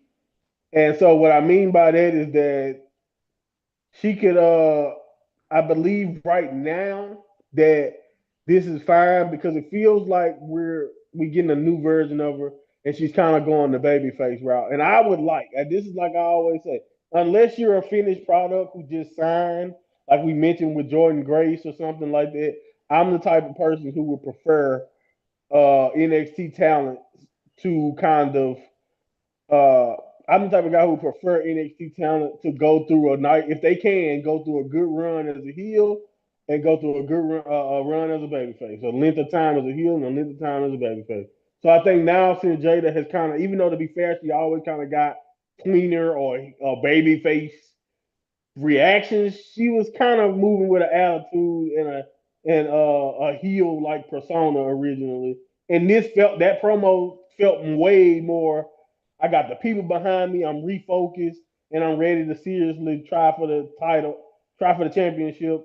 Type of that felt like that type of energy and that type of promo. She's obviously opposite side of Blake, who again I think can definitely help her along.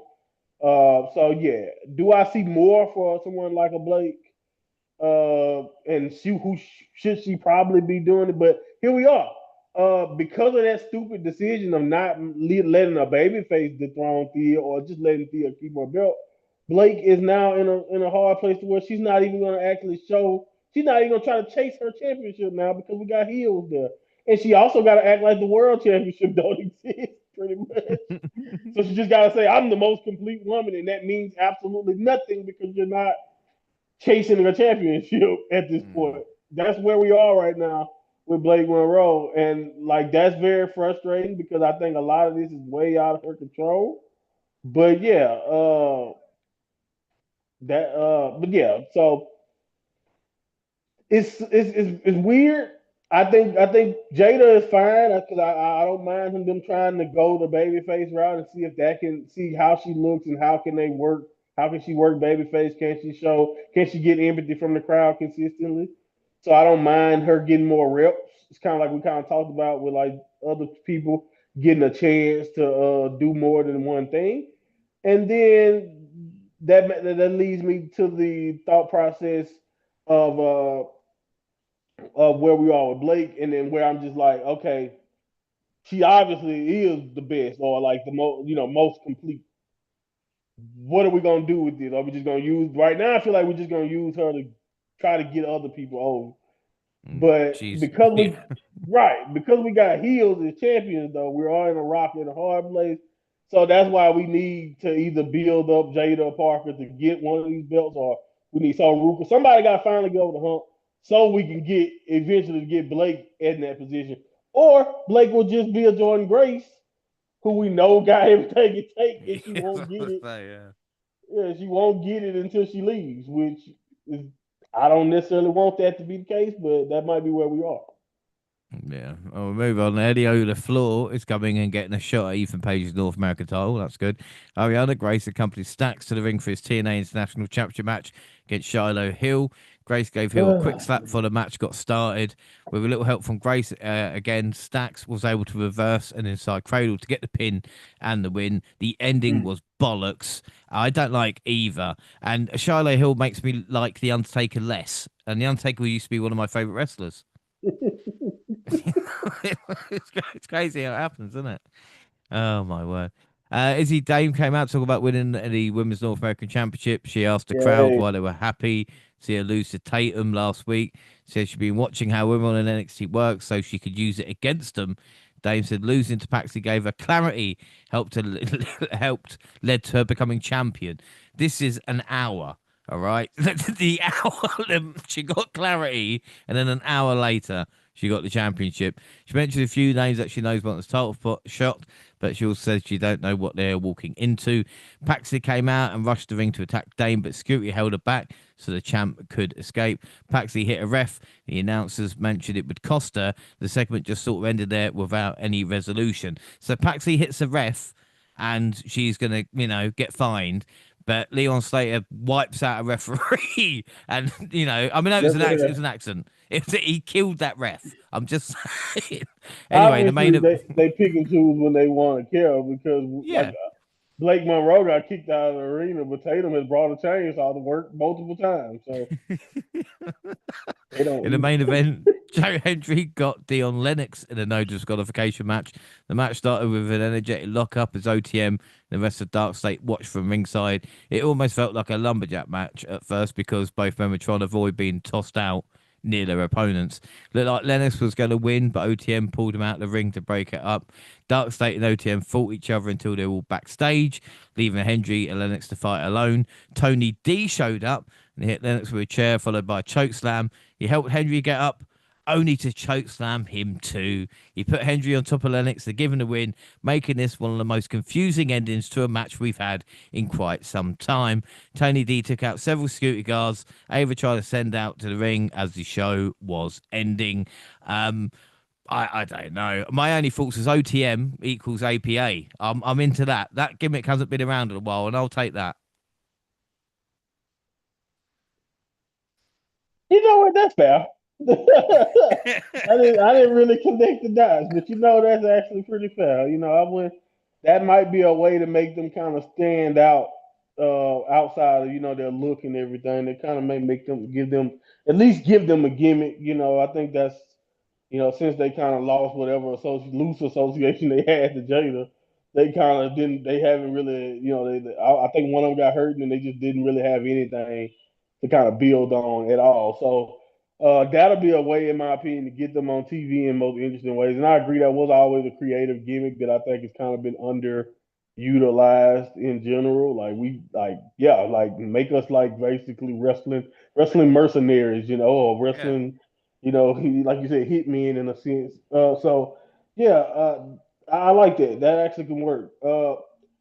What I don't really care for overall is like getting not only a dark state main event, but like you said, it's not that I don't. It's not that I don't care where we're going with Tony D. It's just he went from doing the problem I got with Tony D is that we got one extreme from the other.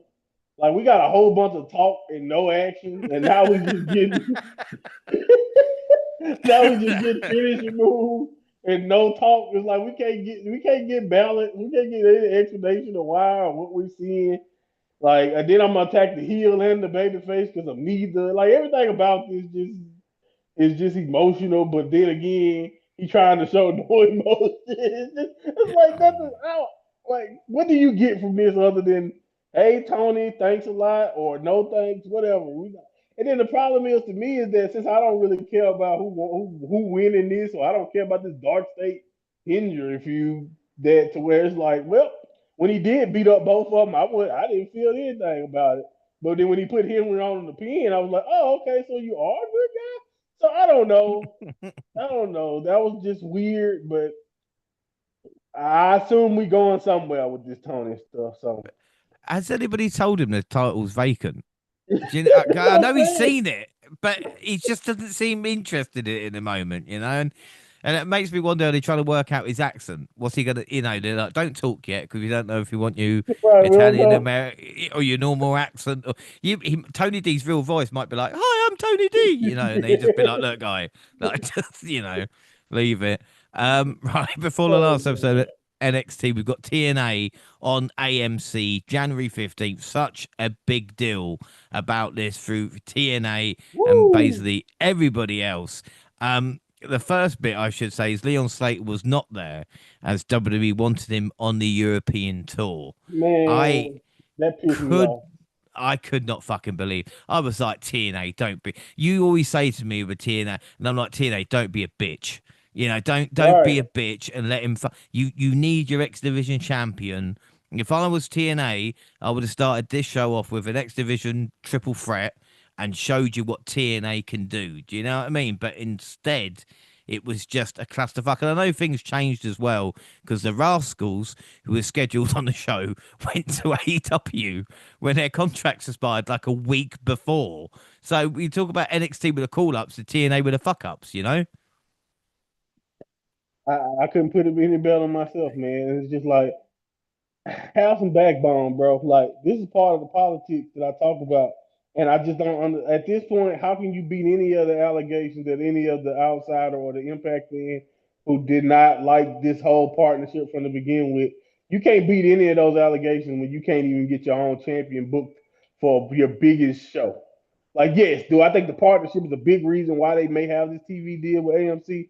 100%. You know, I do think some of those joint shows, some of those, crowd gate increases and book, I mean, and ratings increases that were probably due to the partnership. Do I think a lot of that had to do with the relationship with WWE? 100%. But if we to the point now to where you can't even, have your main one of your main. It's not even just the main champion because like forget the fact. I know you guys have a world title match, but like we know what like you mentioned, the X division has always been what made Impact kind of stand out and not feel like WWE like was the X division, and Leon Slater is a great example of that. He is supposed to be one of the bright faces, and I can say that I think we all know that he's WWE bound, and I can feel that way all I want. But you mean tell me you guys can't negotiate or you can't find a way to tell them like, no, hell no, we got his contract. He's on, like, you know what I mean? But that's kind of what happened when you all under that same umbrella because technically WWE got that contract. Technically, in their mind, I guess they can pull that card back. So if that's the case, then we got to stop calling it a partnership and just let's just come on out and say what it really is that WWE own Impact. But Yeah. at the end of the day, that was really deflating from the beginning that we weren't going to have him there, and then like you mentioned, starting the show the way we did, and just this felt like a big deal. That kind of was an underlying theme, even as I watched the show, of just kind of feeling like, yeah, I don't know how I feel about this one. Yeah. Well, don't worry. AJ Styles started the show and after much hype said a couple of words and fucked off. We then got the TNA World Tag Team Champions, the Hardys, and Elijah defeating Order 4, which is Mustafa Ali and the Great Hands. Santino Morella is still reeling after being betrayed by his daughter, Ariana Grace. For that reason, the board has appointed someone to help him, and that was the debuting Daria Ray, aka Sonya Deville, and she revealed Elena Woo! Black has signed, aka Cora Jade. I Superstar, just, baby. I, I just, my issue with Deville, right? And I think it was the promo she gave was the fact of like, oh, I've been a general manager before on another pro, and it's like we TNA are such a poor relation to WWE. I can't. This just what I mean solidified it of like Sonya Deville showing up and being like, oh, I'm in charge now. I didn't mind Cora Jade because again, as we talked about, she hasn't really done much, I think, since leaving NXT. So hopefully this will be a nice chance for her. Oh yeah, I mean, I just love how they just tried to make it seem like when she was Cora Jade, she didn't wrestle Impact. So they just Alita Black. Let's act like this is a brand new person that we just saw 5 months ago. That was the funniest part about it to me. But yeah, no, I do think potentially because we talked like you mentioned, not only has she not done much since leaving, but I also think it's great, it's good in general because of where we feel like Impact is. I mean, in my opinion, Impact should be just trying to get their hands on any reputable women's talent in general because and not because they're just lacking because I don't necessarily think it's all just Impact current women's roster is lacking. Some of it is that, but also some of it is utilization and just how much television time some of these other women, in my opinion, even get.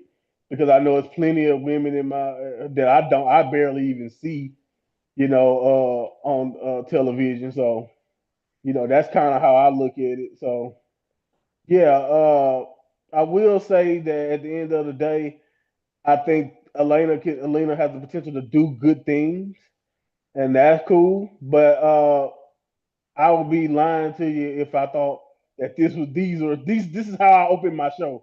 My big television impact, my big television debut is the announcement of yeah, we're gonna have Sonya Deville as an authority figure, obviously, which everybody loves authority figure television. That's just always great.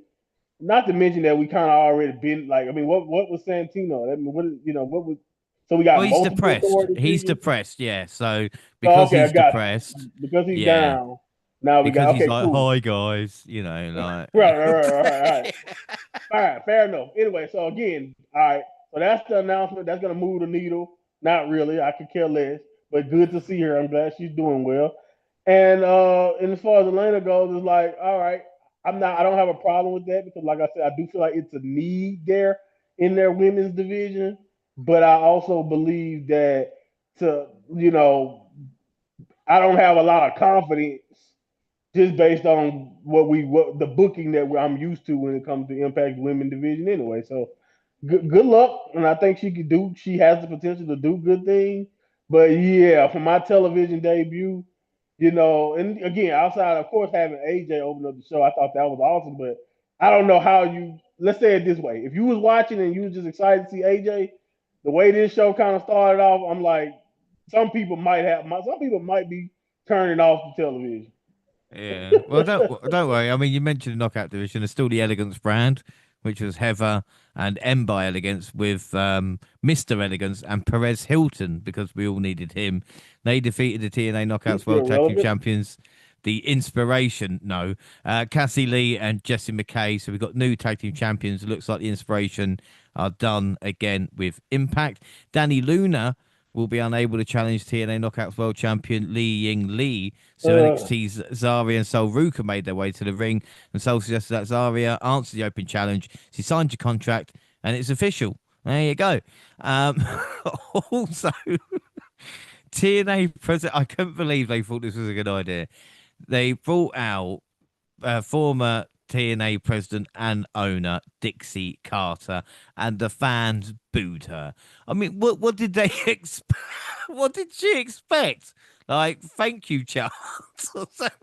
It's just, oh my, we're going to bring out Bischoff as well and talk about his his run with Hogan. right. Oh yeah. It's Almost Vince ran the Russo. company into the ground, and, and that's what we need to bring out here. Yeah. Oh, well, we'll be happy to Oh, see you. We barely oh my survived your era, but God. great to see Thanks you. for nearly killing us. Yeah. Oh, Jesus Christ. Your main event was Mike Santana beating Kaz for the TNA World title. But what was even more annoying is, or if they planned it, I don't understand, is the match finished and then they missed the angle afterwards, setting up the pay per view at the weekend. Now, first off, I couldn't believe there was a pay per view coming with no build up, No deal. basically, on the Nothing. show itself. It's like the opposite of that. But I mean, the thing is about it with the AMC and TNA, there was lots of shots of empty seats. They did that well. All right, like Yep. every time they've got to a crowd, it's like, They oh, were trying even to on that. show off these celebrities that nobody fucking knows. It's like, stop showing the crowd. And why the hell is Candice Michelle here? Like, what the fuck are we doing? Why is there a boxer sitting by himself? Like why is he there for? Only three matches and no X division. I mean, let's just hope the next episode is better on the next update because honestly, Monty, after this, I was like, I'm not watching the next tier. Like, I need a break. Like, you know what I mean? Oh Oh man, yeah, my word. it was rough, man. Like I actually was looking forward to it.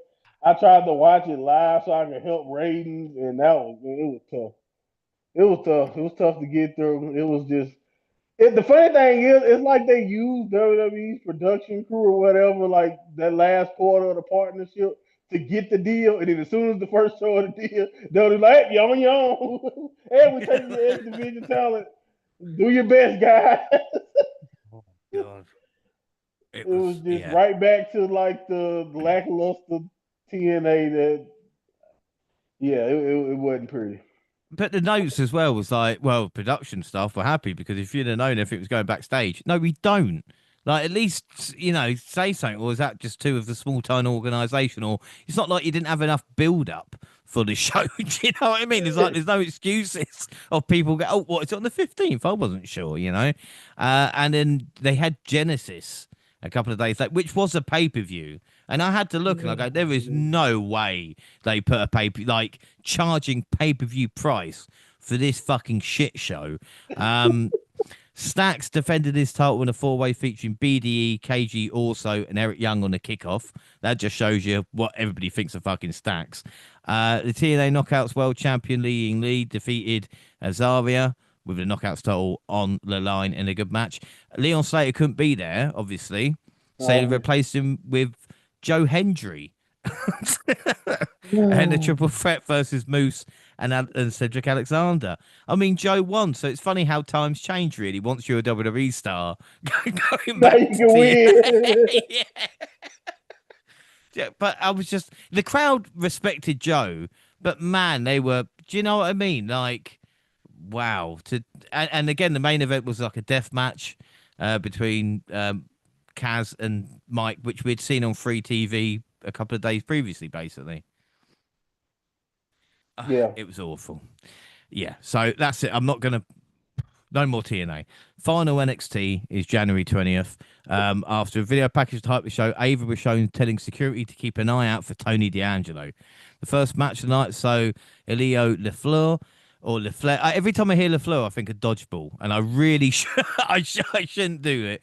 But anyway, he made his NXT debut by challenging All Ego for the Men's North American Championship. The French luchador showed off his speed and agility early by taking Page down with a couple of unique moves. All Ego finally stopped him in his tracks with a backbreaker across the top turnbuckle, followed by a big boot to send him to the floor. And they made this a competitive fight that felt like it could go either way. All Ego was able to retain thanks to holding a handful of tights during a roll up, but LaFleur did have him reeling. And Monty, the only thing I ask you is the only thing in France the Eiffel Tower. That because I'm just like that in America, is it just the Eiffel Tower that's in France and nothing else? that's that's probably the amount of the education system decided to teach us about. It's like, oh, you see this? Oh, yeah, that's Eiffel Tower.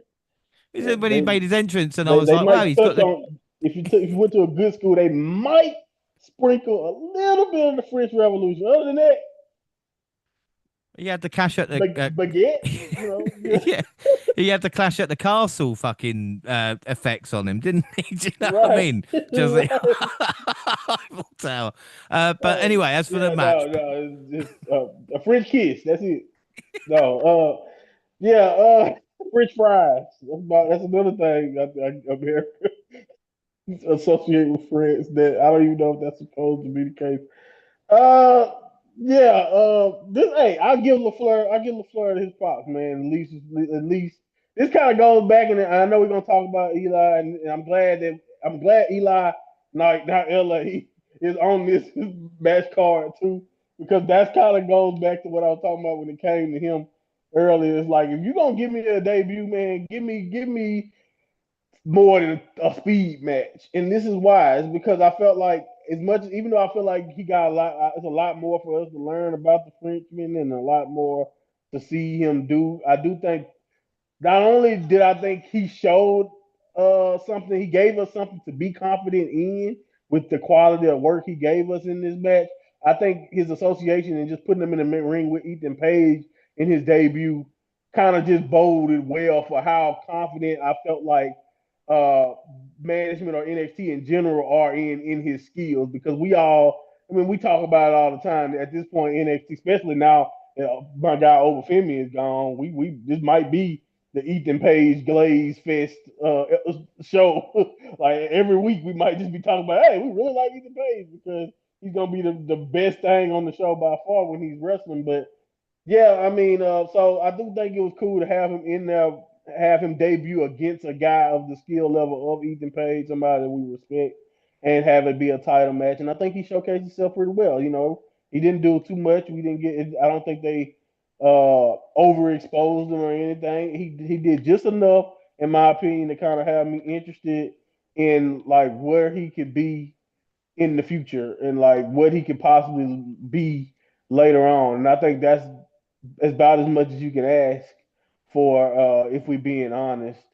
When you got a guy debuting like that, and again, like I said, we didn't only know but so much about him. But I'm interested to see. I'm interested to see more.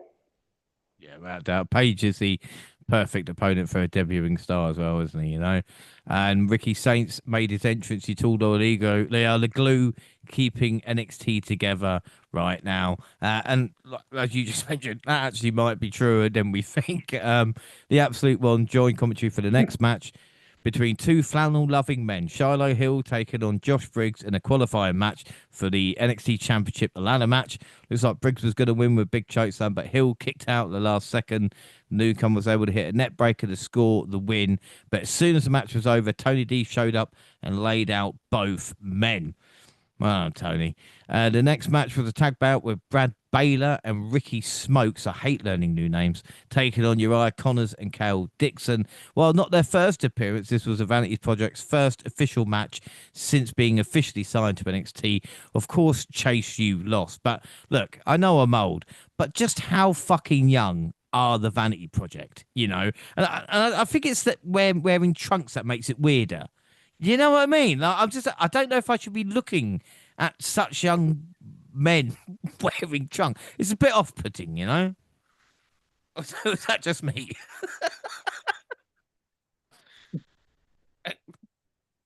You know, I'm not gonna say it's just you because I think that Brad guy is like born in the year 2004. So yeah, Mm. I mean, so Oh, I get exactly, I get the sentiment, so oh. I get what you kind of mean, but I just think that honestly, that's kind of where we are in life, man. Like we just old, we What are getting up you? there.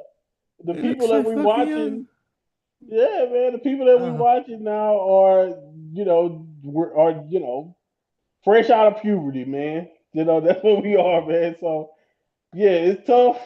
I think the other guy's a little older. I think the Ricky guy is like 20 in mid 20s or something. But so yeah, it's interesting times we in. But they still, I get the sentiment. I really do get the sentiment. Uh, I'm not really looking at them in their trunk anyway.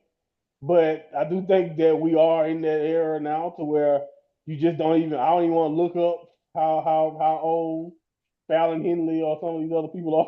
I don't want to see their age because you'll be surprised. But that's where we at, man. That's where but we at. did they look that young? Like, did Randy No, Orton look young when? Do you know what I mean? Like, no, it uh, has. Maybe no, we're no, looking no, at no, it no, no. with They rose didn't. tinted glasses or something. Like, Yeah, but maybe it's because we were younger. We didn't really yeah, look at we it the same way we look at it now. But yeah, I'm with you. I get what you mean. I get what you mean. yeah. And then of course it's different. Some people, you know, especially when we were young, I look back at I saw this clip of like, and this might make you chuckle or it might offend you, but I looked at this video of them showing like high school kids of America in 1996. And I would have been like 1 years old. And I'm looking at some of them and they supposed to be like 16, 17. I'm like, that lady looks 30. So, Yeah, some of yeah, no, I yeah, don't yeah. know. I Yeah. don't know, Uh, man. no, I always felt that at school, like the people older than me look well old, and I was like, I even still feel that at some points. But then I look at these guys and go, no, I am old actually. It's Yeah. I feel young, but Anyway, after the match, Ava was shown backstage saying she called the cops on Tony D. Then we got Kiana Carver from LFG was forced to do a Snitch. backstage interview.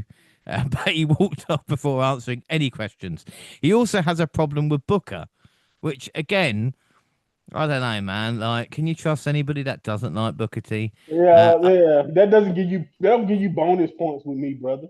It's like, yeah, like what you want, so I guess you want me to hate you too, huh, man? Nah.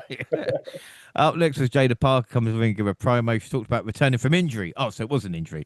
And needing to let her hard work speak for itself. She spoke with emotion and enthusiasm about wanting to prove her doubt was wrong while continuing to be true by herself.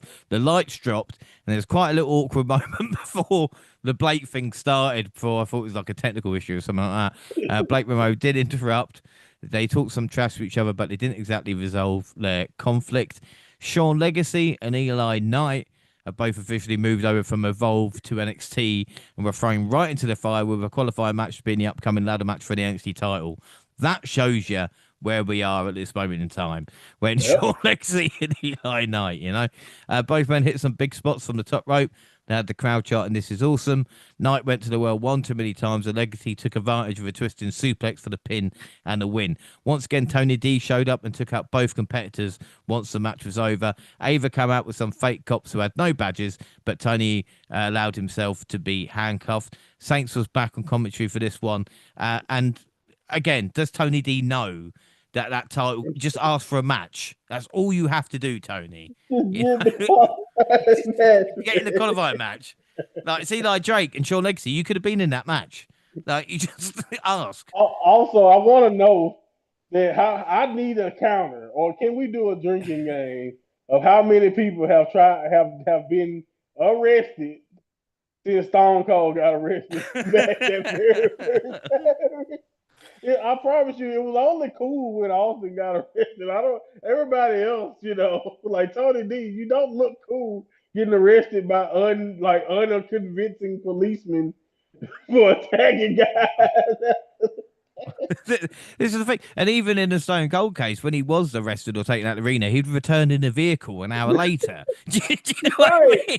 It's always been Like, ineffective. Like they don't hold anybody. Even I just thought about it just last year when they did Jacob Fatu. Like within an hour he was back. It's just like what the fuck are we doing? Why are we going to this trope? It obviously does nothing. no, they just ruined it, didn't they? But yeah, interesting. And then the week's main event was a three-way tag match with Ren Sinclair and Kendall Gray versus Zaruka versus Fallon Henley and Lani Reed. The winners would earn a shot at TNA Knockout Tag Team Championship. Everybody wants that.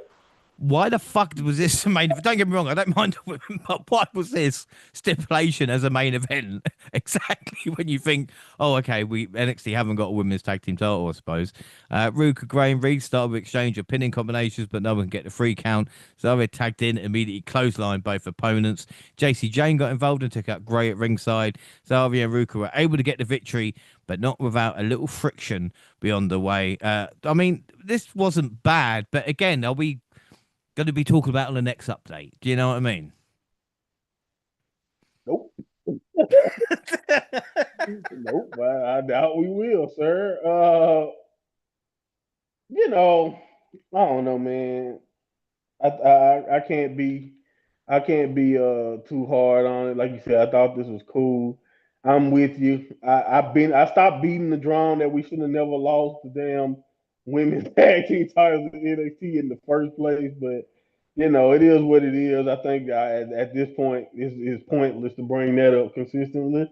The right team, I guess you can say, won because they the only one that kind of have a narrative, to kind of paint a picture. As much as I don't think that they probably are going to win the belts anyway. But yeah, man, this is okay, and we'll see where this goes. I think I kind of said my piece when it comes to the will they, won't they of Mm. Zaruka, and we seem to be kind of pushing that car forward a little bit. So I guess I can take it easy in that regard. But yeah, it's still one of those things to where I'm like, all right, if at some point we will get what we're looking for when it comes out of this, and we'll just have to wait for it to happen. But they're getting closer and closer. It's all about how we're gonna get there. And I hope they don't. I wish they. It seemed like to me they telegraphing it a lot, and I just thought it would have been more effective if we did it out of nowhere, where it felt like the love was still there. I feel like now the turn is gonna be obvious, Mm. but I guess we'll see how it goes. Yeah, I mean, like I said, we'll see what happens. We'll leave it here. So the next update, not only will we fill the ladder spots, but also crown a new NXT champion. I just hope no one else shockingly Maybe. leaves NXT. I can't take anymore. Yeah. um, so Monty, what are your thoughts on NXT? This update. I mean, the future is definitely evolving. Great job right there. Thanks. Thanks. Good job. Thanks. I'm not. I don't know, man. I'm not the most optimistic about where we are right now. It's probably the most down on NXT I've been. I think I've kind of basically over the course of this. broken down kind of where I feel we've kind of been going wrong when it comes to NXT. Uh, I don't want to be overly negative in my opinion because I still see like a semblance of the NXT that we've kind of been enjoying, and I think it's still elements there, but we are more scattered than ever. And I don't want to go so hard because I feel like a lot of this is not necessarily just like I feel like I would be much more harsher on just bad booking or just inconsistent booking if I didn't know that we kind of got like this overlord of a thing coming on when we losing a chunk of our talent. But I'm not the most optimistic, man, and I hate the fact that you didn't do this on purpose. But like after the New Japan show, and then the way I'm Yeah, kind I of know, talking man. about this one, like it's just Shit. like I bet We got people are the. like, "Damn, man, Munson don't like nothing right now." I'm just glad the Rumble's good. Do you know what I mean? Otherwise, Right? next Yeah, week's yeah, gonna yeah. be. Yeah, at least that one got some positives. Even though I do think I definitely can. We'll get there when we get there. But yeah, so I'm with you. At least my outlook on wrestling in general is in a better place than I felt like it was. But NXT is in a tough. We're in a tough spot, man. And it's really it's like I mention all the time. When you have a shakeup of talent like this, it's hard because we've seen 2.0. We saw that 2.0 era. We seen kind of like what they were trying to shed that, and then we seen some of the best work that they've kind of put together that wasn't black and gold in NXT, and we kind of been up and down kind of since then because of losing talent or because of like I said, inconsistent booking. Like when it comes to our men's division, we've let Obafemi and Javon Evans, and I'm very fearful because I feel like they kind of filled a lot of those holes that's been in the men's division. Like whether we want to be honest about it or not, it's a reason, like you mentioned, it's a reason why Ethan Page don't fight the NXT men's division because it ain't really that many compelling people or talented enough people right now that I feel like they feel like can even give you that story with a guy like Ethan Page, and that's not a good sign. So as much as I love how much we lean on the women's division, and it's as positive as that is, that we got some great women's division stories and some good potential there, we leaning on it because we have to. We don't have a tag division anymore.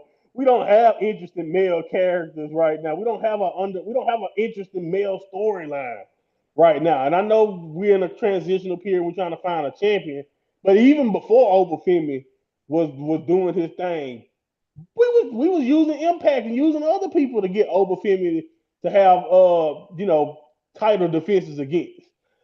Trick Williams had the Impact title for a big bulk of 2025 to kind of carry some storytelling elements in the men's division. We are in trouble in that regard if we're talking about how I feel right now. Hopefully, in about 5, 6 months or whatever, I feel we seem to be in a better state, and I see the vision, and I see some talented guys like Sean Legacy and some other people who can possibly step up and be prominent, be given the spotlight and be deserving of it. But I felt like we've definitely seen better days in NXTs, especially in the men's division. And hopefully we don't have to continue to just lean on the women's division because they also have certain problems and issues and like not the most consistent or best decision making in my opinion too. So it's been clunky. We're gonna ride it out because that's what we do in NXT. We're gonna continue to get because it's ebbs and flows, and I think me and you, anybody know it's ebbs and flows in NXT is me and you. But yeah, right now this wasn't the best update, and hopefully when we come back and we talk about the next 4 to 5 weeks or whatever, we can see a clearer line. Especially since I would like Stand and Deliver to still be a strong show this year. Yeah. And that's the thing. Like, even talk about standard delivery, it seems miles off, and it's only a couple of months, and there doesn't seem to be anything there. And at least with 2.0, you still had someone like a Bron Breaker or Right. a We knew Carmella Hayes. Dragunov. Yeah, Yeah, exactly. exactly. Yeah, Hayes, you could go right. Let's go for. It's not offense to Ethan Page or Ricky Saints, but they are in different stages of their career. Where the young guys, and this is why I don't understand Javon Evans at 21 not having another year in NXT, unless there's a plan for him. But it just seems like new toys at this moment. And again, overall in WWE, it's fine having, like you talk about, the minor leagues and bringing wrestlers up, but when there's no cuts, I mean, I know there's going to be after WrestleMania, but because there's none officially, do you know what I mean? And then the roster gets crowded. But yeah, it's a really interesting time for NXT at the moment. It's a really interesting time for a lot of wrestling promotions right now.